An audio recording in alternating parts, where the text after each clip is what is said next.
মেঘনা নদীর খরস্রোত ও অতি ভারী বর্ষণে লক্ষ্মীপুরের রামগতি উপজেলার রক্ষা বাঁধের বিভিন্ন স্থানে মাটি ধসে বড় বড় গর্তের সৃষ্টি হয়েছে। বাঁধের সিসি ব্লকের নিচ থেকে মাটি সরে গিয়ে অনেক জায়গায় ব্লক দেবে গেছে। এতে বাঁধটির স্থায়িত্ব মারাত্মকভাবে হুমকির মুখে পড়েছে। পানি উন্নয়ন বোর্ড কর্তৃক 2017 সালে প্রায় 105 কোটি টাকা ব্যয়ে 3.5 কিলোমিটার দীর্ঘ এই রক্ষাবাঁধটি নির্মাণ করা হয়েছে উপজেলা পরিষদ স্বাস্থ্য কমপ্লেক্স, রামগতি পৌরসভা, আসম আব্দুর রব সরকারি কলেজ ও আলেকজান্ডার বাজারকে মেঘনার ভাঙন থেকে রক্ষা করার জন্য। নির্মাণের পর থেকেই এটি পর্যটন এলাকা হিসেবে আলেকজান্ডার মেঘনা বিচ নামে পরিচিতি পেয়েছে।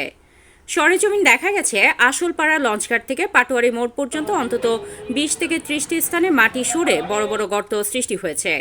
কোথাও কোথাও 2 থেকে 300 ফুট নিচ পর্যন্ত মাটি ধসে শতাধিক সিসি ব্লক দেবে গেছে।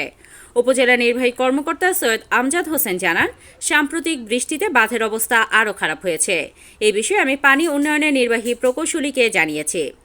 রামগতি পৌরসভার সাবেক উপজেলার চেয়ারম্যান শরাফউদ্দিন সোহেল বলেন, বাঁধটি উপজেলা সদর ও আশেপাশের গুরুত্বপূর্ণ স্থাপনাগুলোকে মেঘনার ভাঙন থেকে রক্ষা করছে। এ বাঁধ রক্ষা না হলে রামগতি উপকূলীয় অঞ্চলের হাজার হাজার কোটি টাকার সম্পদ সহ অস্তিত্ব বিলীন হয়ে যাবে। তাই দ্রুত সংস্কার করা অতীব জরুরি। লক্ষ্মীপুর পানি উন্নয়ন বোর্ডের নির্বাহী প্রকৌশলী নাহিদুজ্জামান খান বলেন, অতি বৃষ্টি ও মেঘনার প্রবল স্রোতের কারণে বাঁধের বিভিন্ন স্থানে গর্ত সৃষ্টি হয়েছে।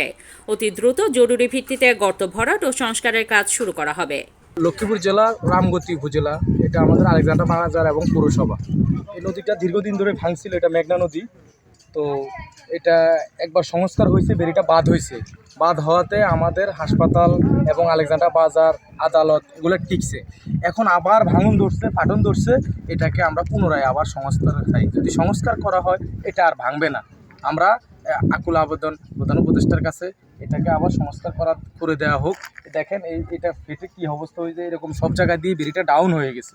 এই বেরিটা ডাউন হয়ে গেছে, যেমন অতীতে 105 কোটি টাকা বাজেট হয়েছে বেরিটা, তখন এই যে বেরিটা বাদ দেওয়াতে এটা আমাদের পর্যটক এলাকার মতো হয়ে গেছে।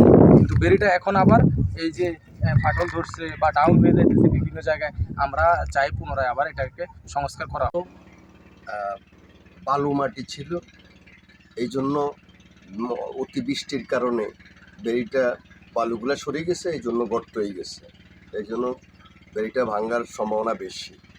এই জন্য যদি দ্রুত সংস্কার না করে তাহলে অচিরেই আবার নতুন করে ভাঙার সম্ভাবনা থাকতে পারে। এই কি হয়েছে, মোটামুটি আমাকে এই দেশ আল্লাহ রক্ষা করছে। এখন বর্তমানে যারা এই যে রিফারিং যদি করি যান, টোটালে আল্লাহ যদি আসা যায় ক্লিয়ার হয়ে যাবে, আমাদের দেশ আর মারবে না।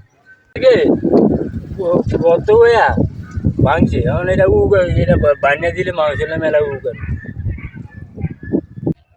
কবির হোসেন রাকিবের তথ্যচিত্রে সামিয়া সুলতানা, চ্যানেল 21, রামগতি, লক্ষ্মীপুর।